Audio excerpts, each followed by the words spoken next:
Alhamdulillah, pagi ini kita hadirkan pegawai kaunselor kanan Yang Mulia Tuan Haji Amir Syukri bin Haji Zawawi berada di sebelah kanan saya. Terus saja bersama dengan beliau. Assalamualaikum Tuan Haji. Waalaikumsalam warahmatullahi wabarakatuh. Sihat ya pagi ini ya? Alhamdulillah sihat. Alhamdulillah. Pertama sekali selamat datang ke dalam rancangan Rampai Pagi dan terima kasih ya pagi ini meluangkan waktunya untuk bersama dengan kami berdua. Begitu juga penonton-penonton kita ni di rumah ya. Untuk sama-sama mendengarkan sedikit wawancara kita ni, temu bual kita ni berkenaan dengan keseimbangan ya. Hidup membentuk kebahagiaan. Jadi untuk memulakan urangan wawancara ini, Intan. Jadi Tuan ya, sebelum kita menaikkan beberapa soalan, jadi mungkin Tuan boleh berkongsi antara mukadimahnya, silakan. Okey. Bismillahirrahmanirrahim. Alhamdulillahirabbil alamin wassalatu wassalamu ala asyrafil anbiya wal mursalin sayyidina Muhammad wa ala alihi wasahbihi ajma'in. Subhanaka la ilma lana illa ma 'allamtana innaka antal alimul hakim. Rabbi shrah li sadri wa yassir li amri wahlul 'uqdatam min lisani yafqahul qawli. Alhamdulillah, bersyukur kita kehadrat Allah Subhanahu Wa Taala kerana diberi izinlah untuk saya pada pagi ini berkongsi sedikit tajuklah mengenai dengan keseimbangan hidup membentuk kebahagiaan. Jadinya untuk sebagai mukadimah barangkali saya akan touch on tajuk itu sebenarnya lah apa dia sebenarnya keseimbangan kehidupan dan juga apa yang dimaksudkan dengan cara keseimbangan kehidupan itu membentuk kebahagiaan itu apa maksudnya. Jadinya untuk sebagai mukadimahnya, kita ni sebagai manusia lah, individu, kita ini mempunyai bermacam-macam peranan, bermacam-macam watak atau tanggungjawab lah dalam kehidupan ini. Khususnya yang paling ketara ialah keseimbangan di antara kehidupan dan juga pekerjaan kita ni ke setiap hari. Jadinya itu yang memerlukan berbagai-bagai komitmen, berbagai-bagai tugas dan keperluan-keperluan yang berbeza-beza. Jadinya apabila kita ni bercakap mengenai dengan keseimbangan ini, balance lah tu dalam Englishnya balance. Jadinya ia memerlukan kestabilan. Maksudnya kestabilan itu ialah apabila saja satu daripada aspek-aspek dalam kehidupan itu tidak diambil kira, jadinya salah satu daripada aspek itu akan menjadi berat dan yang selainnya tu selebihnya tu akan kita ni kadang-kadang lupalah indah mengambil perhatian. Jadinya cabaran yang paling besar barangkali dalam keseimbangan kehidupan ini ialah cara kita ni memenuhi kesemua keperluan-keperluan daripada aspek-aspek kehidupan dan pekerjaan itu. Iaitu macam mana barangkali ia indah menimbulkan konflik lah di antara pekerjaan dan kehidupan.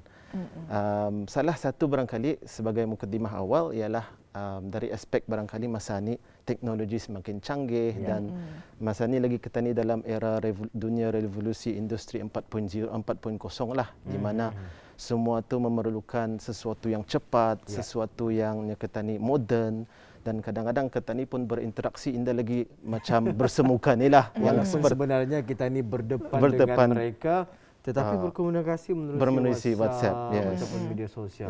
Itu yang kadang-kadangnya menjadi cabaran kita ni. Kadang-kadang menjadi cabaran kita ni lupa yang bahawasanya kita ni masa ni dalam watak kita ni atau peranan kita ni di rumah atau keluarga, tetapi fokus kita ni barangkali di pejabat. Kita ni indah dapat lari daripadanya kita ni indah dapat membezakan di antara pekerjaan dan keluarga masa ni. Ingin juga saya men-share sini ada satu kajian yang dibuat oleh LinkedIn pada 2018 lah, yang diorang buat tinjauan mengenai dengan tinjauan di rantau Asia Pasifik yang mengatakan setengah daripada diorang punya tinjauan itu mementingkan keseimbangan dalam kehidupan. Artinya ada kepentingannya di sana yang mereka lihat antara keseimbangan dan kehidupan itulah. Dan juga dari segi perbuatan daripada konteks keseimbangan ini ialah yang seperti saya nyatakan tadi, ialah perbuatan atau kelakuan yang membawa kestabilan lah tu dalam ketani punya daily life lah, kehidupan ketani seharian. Jadinya kalau sekiranya sesuatu atau stabil atau balance, dengan sendirinya automatically badan kita ni itu pun merasa kita ni di tahap yang optimum lah. Ini in terms of kalau saya akan membagi contoh barangkali in terms of badan Ketani sendiri. Kalau badan Ketani sendiri itu masa ni kalau Ketani masuk kedai indah lagi masa lah dulu masuk ke kedai mesti temperature check. Kalau sekiranya temperature tu lebih daripada 37.5 barangkali indah lagi kena suruh masukkan, artinya ada ketidakseimbangannya itulah dalam tubuh badan Ketani. Ada isu-isu yang akan timbul. Indah ketara tapi badan Ketani akan terasanya. So itulah barangkali sedikit mukaddimah lah barangkali Nurintan dan Wali in terms of barangkali keseimbangan dalam kehidupan ini. Menarik sekali ya pembuka kata daripada tetamu kita ni yang mulia Tuan Haji Amir Shukri ya. Jadi ingin kita tanyakan je ini Tuan Haji ya, apakah antara tanda-tanda ketidakseimbangan kehidupan tersebut hadirnya di dalam diri kita ni? Terima kasih Wali. Kalau dari segi tanda-tanda tu seperti yang saya nyatakan tadi, ia ada diri kita ni kadang-kadang indah terasa, tapi orang lain akan nampak juga kadang-kadang tanda-tanda tu. Antara tanda-tanda yang paling ketara barangkali kalau daripada orang melihat in terms of pekerjaan, penurunan prestasinya atau motivasi kerjanya kerana sudah tidak ada lagi keseimbangan itu menyebabkan ia bekerja tu indah lagi merasa kepuasannya. Indah lagi seperti yang masa mula-mula ia bekerja motivasinya tinggi, semangat kerjanya tinggi, tapi sudah semuanya indah lagi dapat diseimbangkan. Di sanalah nampak penurunan motivasi itulah atau antaranya satu. Nombor dua ialah hilangnya fokus bekerja tu indah ada. Badan Ketani barangkali dikerja tapi minda Ketani atau fokus Ketani arah lain.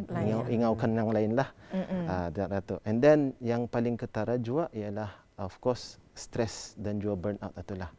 This kalau sudah lama Ketani menghadapi ketidakseimbangan ini, tahap badan Ketani pun indah lagi dapat menanggung beban ketidakseimbangan itu, dan stres atau burnout akan timbul. Ini kalau tidak indah lagi Ketani kendalikan atau uruskan dengan betul, ia akan membawa kepada kemurungan, anxiety dan depression dan sebagainya. So walaupun perkara itu Ketani remeh temeh, Ketani lihat ketidakseimbangan ini, tapi kalau kita ni indah mengendalikannya atau mengadresnya dengan betul, ia akan membawa kepada sesuatu yang lebih besar lah in the long run. Di masa akan datang. Antara tanda-tandanya ya. Yes. Ada juga yang kita didengarkannya dulunya sebelum bekerjanya badannya okey, sihat, maintain, tapi setelah bekerja badannya overweight, semakin meningkat, katanya aktiviti sukan dan juga fizikal semakin kurang. Jadi adakah itu bermaksud yang beliau itu mengalami kehidupan yang tidak seimbang? Boleh juga barangkali in terms of macam itu, barangkali juga lifestyle changesnya barangkali Wali ya. Tapi itu pun menunjukkan barangkali kalau dalam segi keseimbangan, ketidakseimbangan ini, kadang-kadang apa yang ia suka dulu lakukan sebelum ini indah lagi ia dapat terbuat. Pasalnya dalam segi ketidakseimbangan ini, masa pun indah teratur, indah lagi dapat indah dapat mencari masalah, masa itu indah lagi dapat ia mencari dan sebagainya. And then juga seperti yang saya tadi, kepuasan kerja, bukan saja kepuasan kerja, tapi kepuasan yang dulu dibuatnya tu indah lagi Ketani indah lagi enjoy. Indah lagi enjoy lah, indah seperti yang dulu. So tapi pada kebiasaannya memang nampak daripada pandangan fizikal yes. Bagi mereka yang mengalami kehidupan yang tidak seimbang ini ya. Nampak indah bahagialah. Ya, jadi itu antara tanda-tanda ya hadirnya ketidakseimbangan kehidupan, dan ini kalau tidak dicegah ia boleh membawa kemudaratan bukan saja untuk diri kita, malah untuk keluarga dan juga sebagainya. Baik, dan seterusnya ni Tuan Haji ya, apakah antara tips atau perkara-perkara yang dapat dilakukan ataupun cara-cara yang dapat dilakukan dalam memberikan keseimbangan itu? Mungkin ada Tuan sendiri ada tipsnya ni. InsyaAllah. Terima kasih Nurintan. Di sini saya akan barangkali kongsi dua barangkali antara tips. Dia sebenarnya banyak, tapi di sini ada dua lah. Kalau dari segi ketidakseimbangan ini, yang paling basic barangkali ialah pekerjaan, yang saya nyatakan tadi, dan kehidupan, pekerjaan, kehidupan. And then kalau kita ni sebagai orang Islam atau Islam, ada satu lagi aspek, iaitu ibadah. Ibadah, ya. Jadinya ada tiga aspek di sana. Kalau kita ni imagine saja, tiga-tiga ni kan kita ni seimbangkan satu persatu, yang amat susah lah, tiga perkara. Tapi dalam Islam kita ni ada kena mengikut hadis Rasulullah sallallahu alaihi wasallam, inna a'malu binniyat. Artinya sesungguhnya semua perbuatan itu bergantung kepada niatnya.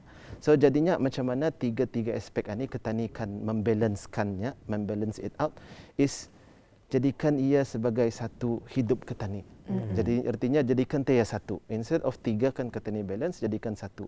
Macam mana ialah balik kepada hadis Rasulullah sallallahu alaihi wasallam itu, niat kita ni. Niat kita ni untuk bekerja untuk apa? Niat kita ni untuk keluarga ni untuk apa? Niat kita ni beribadah untuk apa? Jadikan satu, ialah kalau kan jadikan dia sebagai satu ibadah semua ni. Pekerjaan kita ni kerana apa? Kerana Allah Taala. Kita ni bekerja ni untuk mencari nafkah, untuk menyerah hidup kita ni. Kewajipan kita ni lah tu maksudnya. And then keluarga is kewajipan apa? Kewajipan untuk mendapat keturunan yang baik, dan sebagainya. Kewajipan ibadah, of course ibadah is kewajipan kita ni kepada Allah Subhanahu Wa Taala. Jadikan semua gaya hidup kita ni sebagai satu ibadah lah, dengan niat yang betul. So that is satu. InsyaAllah dengan niat kita ni itu, hati kita ni pun akan sedarlah bahawasanya semua perbuatan kita ni hanya untuk mendapat keredaan Allah Subhanahu Wa Taala. Itu satu perkara. Yang kedua ini is saya panggil, in order to gain control itu, kita ni mesti lose control juga kadang-kadangnya. Okey, sebagai example lah, kalau saya pernah terbaca Albert Einstein dulu, ia menyatakannya hidup ini sebagai macam kita ni naik basikal. Kalau kita ni kan mau stabil dalam basikal, menunggang basikal itu, kita ni akan sentiasa mesti terus berjalan. Kalau kita ni berhenti, tergugur kita ni kan. Okay, so this is it. In order to gain control itu, kita ni mesti juga merasa macam mana lose control itulah. So hidup kita ni mesti mempunyai kepastian, mau kepastian dan kawalan itulah. Dan ini bermaksud kita ni mesti mengatur strategi kita ni yang betul. So keseimbangan itu bukan bermaksud kesempurnaan, tetapi mesti mengharunginya dengan kita ni berterusan lah. Berterusan, mesti selalu kita ni reflect diri kita ni juga. Apa yang kurang, apa yang indah kurang, di mana kan kata tani tambah itulah, insya-Allah. Itulah ya beberapa tips yang dapat dikongsikan pada pagi ini. Pastinya banyak lagi sebenarnya ya yang boleh kita lakukan dalam memastikannya kehidupan kita itu lebih seimbang ya, untuk membentuk kebahagiaan. Jadi dalam mempraktikkan keseimbangan ini tuan ya dalam kehidupan kita, apalagi kemahiran yang akan dapat ya menolong kita ni mencapai kepada kebahagiaan tersebut. Kalau dari segi apa lagi yang dapat dibuat, ialah kalau sekiranya orang dapat menghadapi keseimbangan ini, ialah nombor satu is to talk to someone. That's the best one lah. Kalau someone itu, apa yang saya maksudkan, kalau dalam baru-baru ini barangkali kita ni baru menyambut hari keluarga barangkali. So the number one support yang kita ni ada ialah keluarga. So itu yang paling important kita ni pegang. Whatever it is, cakap kita ni talk to someone lah dengan isu-isu kita ni, apa sajalah kita ni yang kita ni hadapi. And then kalau indah pun, the next one is to talk to professionals lah. Professionals itu seperti psikologis atau counselor yang ada di Brunei lah.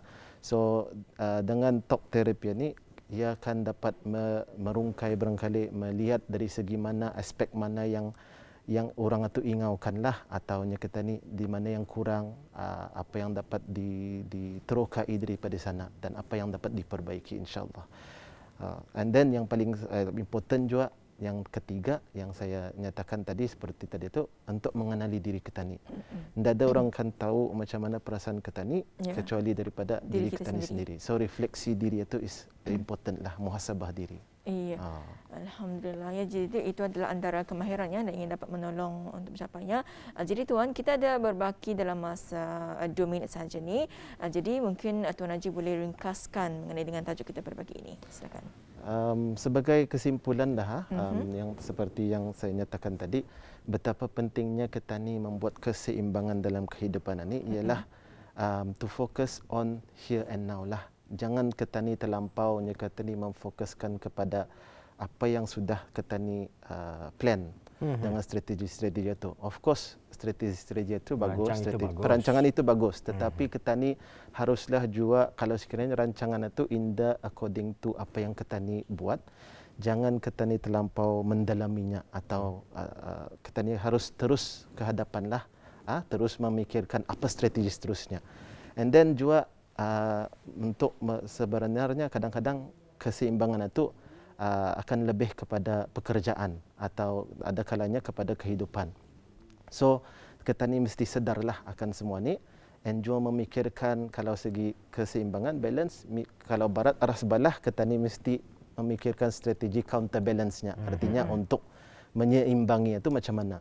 And then barangkali yang terakhirnya barangkali kalau dalam pada masa ini teknologi semakin canggih dan sebagainya, pekerjaan dan kehidupan itu indah lagi dapat dipisahkan. Malahan kadang-kadang kedua-duanya ini dapat disatukan sebenarnya. So ini bermaksud bekerja di luar masa bekerja itu adalah kadang-kadang norma baru. Telefon pun kadang-kadang masa di rumah dapat masih mencek email di office dan sebagainya. So in order kita ni menjalani atau menghadapi keseimbangan itu, we have to embrace this juga. Acceptnya kita ni pekerjaan sama keluarga itu sebagai satu, barangkali yang seperti yang saya nyatakan tadi lah, jadikan dia satu, tapi make sure that we are emotionally, physically atau mentally itu dapat diseparatekan lah. We understand that this is work, this is keluarga kita ni. Ya, Alhamdulillah ya. Itu kita ikuti bersama mengenai dengan keseimbangan hidup membentuk kebahagiaan. Pun kita ucapkan ribuan terima kasih kepada Yang Mulia Tuan Haji Amir Shukri bin Haji Zawawi, iaitu Pegawai Kaunselor Kanannya, telah pun ya bersedia bersama dengan kita di Rampai Pagi untuk berkongsi mengenai dengan tajuk kita pada pagi ini. Assalamualaikum Tuan. Waalaikumsalam warahmatullahi wabarakatuh.